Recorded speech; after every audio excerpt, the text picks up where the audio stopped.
20,000 Leagues Under the Seas by Jules Verne. First Part, Chapter 17. An Underwater Forest.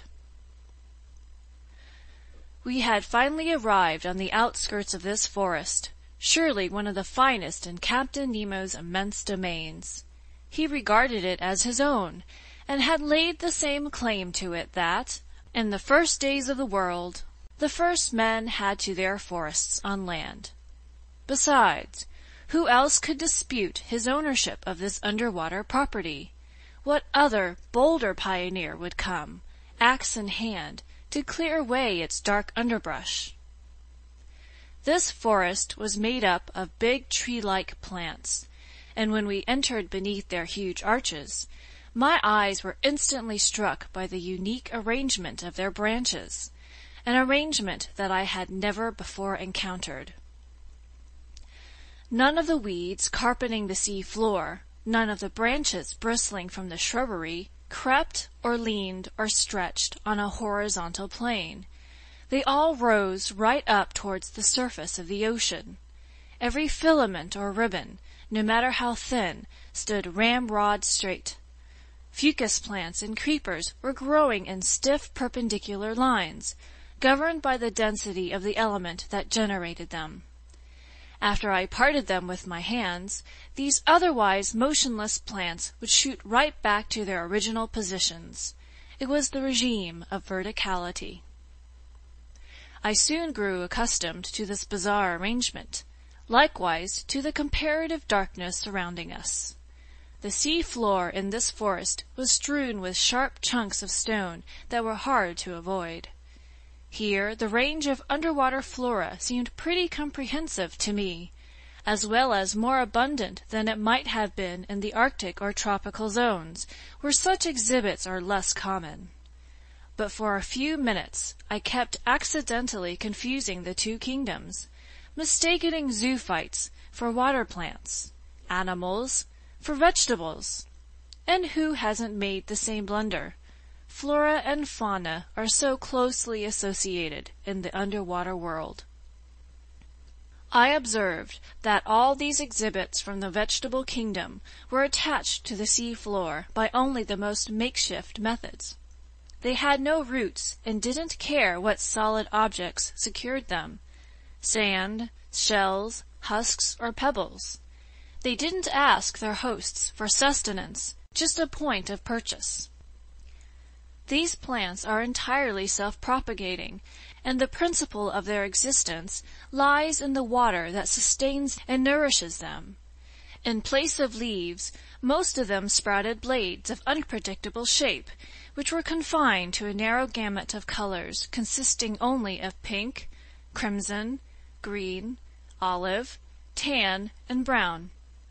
There I saw again, but not yet pressed and dried like the Nautilus's specimens, some peacock tails spread open like fans to stir up a cooling breeze, scarlet rose tangle, sea tangled stretching out their young and edible shoots, twisting strings of kelp from the genus Nereocytus that bloomed to a height of 15 meters, bouquets of mermaid cups whose stems grew wider at the top, and a number of other open-sea plants, all without flowers. It's an odd anomaly in this bizarre element, as one witty naturalist put it. The animal kingdom blossoms, and the vegetable kingdom doesn't. These various types of shrubbery were as big as trees in the temperate zones. In the damp shade between them, there were clustered actual bushes of moving flowers, hedges of zoophytes in which there grew stony coral striped with twisting furrows, yellowish sea anemone from the genus Caryophylla with translucent tentacles, plus anemone with grassy tufts from the genus Zoantharia. And to complete the illusion, minnows flitted from branch to branch like a swarm of hummingbirds, while there rose underfoot, like a covey of snipe, yellowfish from the genus Lepisocanthus, with bristling jaws and sharp scales, flying gurnards, and pine-cone fish. Near 1 o'clock, Captain Nemo gave the signal to halt. Speaking for myself, I was glad to oblige, and we stretched out beneath an arbor of winged kelp, whose long thin tendrils stood up like arrows. This short break was a delight. It lacked only the charm of conversation, but it was impossible to speak, impossible to reply.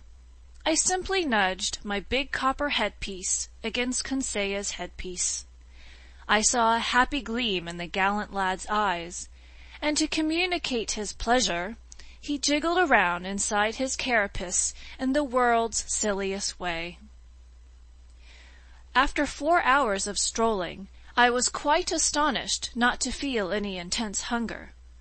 What kept my stomach in such a good mood, I'm unable to say. But in exchange, I experienced that irresistible desire for sleep that comes over every diver. Accordingly, my eyes soon closed behind their heavy glass windows, and I fell into an uncontrollable doze, which until then I had been able to fight off only through the movements of our walking. Captain Nemo and his muscular companion were already stretched out in this clear crystal, setting us a fine nap-time example. How long I was sunk in this torpor I cannot estimate, but when I awoke, it seemed as if the sun were settling towards the horizon. Captain Nemo was already up, and I had started to stretch my limbs, when an unexpected apparition brought me sharply to my feet. A few paces away, a monstrous, meter-high sea spider was staring at me with beady eyes, poised to spring at me. Although my diving suit was heavy enough to protect me from this animal's bites, I couldn't keep back a shudder of horror. Just then Conseil woke up, together with the Nautilus's sailor. Captain Nemo alerted his companion to this hideous crustacean, which a swing of the rifle butt quickly brought down, and I watched the monster's horrible legs writhing in dreadful convulsions. This encounter reminded me that other, more daunting animals must be lurking in these dark reaches, and my diving suit might not be adequate protection against their attacks. Such thoughts hadn't previously crossed my mind, and I was determined to keep on my guard. Meanwhile, I had assumed this rest period would be the turning point in our stroll, but I was mistaken. And instead of heading back to the Nautilus, Captain Nemo continued his daring excursion. The sea floor kept sinking, and its significantly steeper slope took us to greater depths. It must have been nearly 3 o'clock when we reached a narrow valley gouged between high vertical walls and located 150 meters down. Thanks to the perfection of our equipment, we had thus gone 90 meters below the limit that nature had, until then, set on man's underwater excursions. I say 150 meters, although I had no instruments for estimating this distance. But I knew that the sun's rays, even in the clearest seas, could reach no deeper. So at precisely this point the darkness became profound. Not a single object was visible past 10 paces. Consequently, I had begun to grope my way when suddenly I saw the glow of an intense white light. Captain Nemo had just activated his electric device. His companion did likewise. Conseil and I followed suit.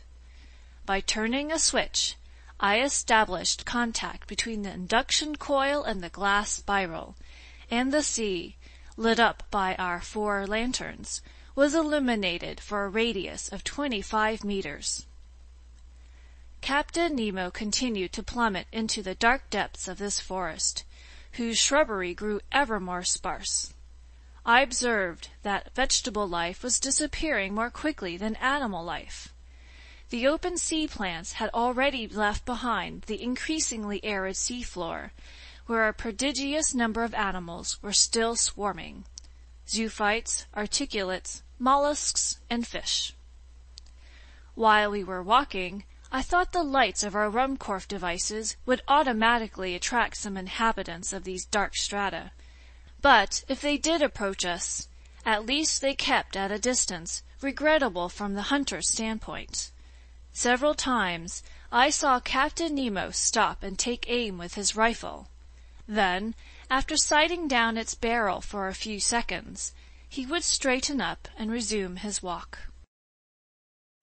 Finally, at around 4 o'clock, this marvelous excursion came to an end. A wall of superb rocks stood before us, imposing in its sheer mass. A pile of gigantic stone blocks, an enormous granite cliffside pitted with dark caves, but not offering a single gradient we could climb up. This was the underpinning of Crespo Island. This was land. The captain stopped suddenly. A gesture from him brought us to a halt, and however much I wanted to clear this wall, I had to stop. Here ended the domains of Captain Nemo. He had no desire to pass beyond them. Farther on lay a part of the globe he would no longer tread underfoot. Our return journey began. Captain Nemo resumed the lead in our little band, always heading forward without hesitation. I noted that we didn't follow the same path in returning to the Nautilus. This new route, very steep and hence very arduous, quickly took us close to the surface of the sea. But this return to the upper strata wasn't so sudden that decompression took place too quickly, which could have led to serious organic disorders and given us those internal injuries so fatal to divers. With great promptness, the light reappeared and grew stronger, and the refraction of the sun, already low on the horizon, again ringed the edges of various objects with the entire color spectrum. At a depth of 10 meters, we walked amid a swarm of small fish from every species, more numerous than birds in the air, more agile too, but no aquatic game worthy of a gunshot had yet been offered to our eyes. Just then I saw the captain's weapon spring to his shoulder and track a moving object through the bushes. A shot went off, I heard a faint hissing, and an animal dropped a few paces away, literally struck by lightning. It was a magnificent sea otter from the genus Hydra, the only exclusively marine quadruped. 1.5 meters long, this otter had to be worth a good high price. Its coat, chestnut brown above and silver below, would have made one of those wonderful fur pieces so much in demand in the Russian and Chinese markets. The fineness and luster of its pelt guaranteed that it would go for at least 2,000 francs. I was full of wonderment at this unusual mammal, with its circular head adorned by short ears, its round eyes, its white whiskers like those on a cat, its webbed and clawed feet, its bushy tail. Hunted and trapped by fishermen, this valuable carnivore has become extremely rare, and it takes refuge chiefly in the northernmost parts of the Pacific, where in all likelihood its species will soon be facing extinction. Captain Nemo's companion picked up the animal, loaded it on his shoulder, and we took to the trail again. For an hour, plains of sand unrolled before our steps. Often the sea floor rose to within 2 meters of the surface of the water. I could then see our images clearly mirrored on the underside of the waves, but reflected upside down. Above us there appeared an identical band that duplicated our every movement and gesture. In short, a perfect likeness of the quartet near which it walked, but with heads down and feet in the air. Another unusual effect. Heavy clouds passed above us, forming and fading swiftly. But after thinking it over, I realized that these so-called clouds were caused simply by the changing densities of the long ground swells, and I even spotted the foaming whitecaps, that their breaking crests were proliferating over the surface of the water. Lastly, I couldn't help seeing the actual shadows of large birds passing over our heads, swiftly skimming the surface of the sea. On this occasion, I witnessed one of the finest gunshots ever to thrill the marrow of a hunter. A large bird with wide wingspan, quite clearly visible, approached and hovered over us. When it was just a few meters above the waves, Captain Nemo's companion took aim and fired. The animal dropped, electrocuted, and its descent brought it within reach of our adroit hunter, who promptly took possession of it. It was an albatross of the finest species, a wonderful specimen of these open sea fowl. This incident did not interrupt our walk. For 2 hours we were sometimes led over plains of sand, sometimes over prairies of seaweed that were quite arduous to cross. In all honesty, I was dead tired by the time I spotted a hazy glow half a mile away, cutting through the darkness of the waters. It was the Nautilus's beacon. Within 20 minutes we would be on board, and there I could breathe easy again, because my tank's current air supply seemed to be quite low in oxygen. But I was reckoning without an encounter that slightly delayed our arrival. I was lagging behind some 20 paces when I saw Captain Nemo suddenly come back towards me. With his powerful hands, he sent me buckling to the ground, while his companion did the same to Conseil. At first, I didn't know what to make of this sudden assault, but I was reassured to observe the captain lying motionless beside me. I was stretched out on the sea floor directly beneath some bushes of algae, when I raised my head and spied 2 enormous masses hurtling by, throwing off phosphorescent glimmers. My blood turned cold in my veins. I saw that we were under threat from a fearsome pair of sharks. They were blue sharks, dreadful man-eaters with enormous tails, dull glassy stares, and phosphorescent matter oozing from holes around their snouts. They were like monstrous fireflies that could thoroughly pulverize a man in their iron jaws. I don't know if Conseil was busy with their classification, but as for me, I looked at their silver bellies, their fearsome mouths bristling with teeth, from a viewpoint less than scientific, more as a victim than as a professor of natural history. Luckily, these voracious animals have poor eyesight. They went by without noticing us, grazing us with their brownish fins, and miraculously we escaped a danger greater than encountering a tiger deep in the jungle. Half an hour later, guided by its electric trail, we reached the Nautilus. The outside door had been left open, and Captain Nemo closed it after we re-entered the first cell. Then he pressed a button. I heard pumps operating within the ship. I felt the water lowering around me, and in a few moments the cell was completely empty. The inside door opened, and we passed into the wardrobe. There our diving suits were removed, not without difficulty.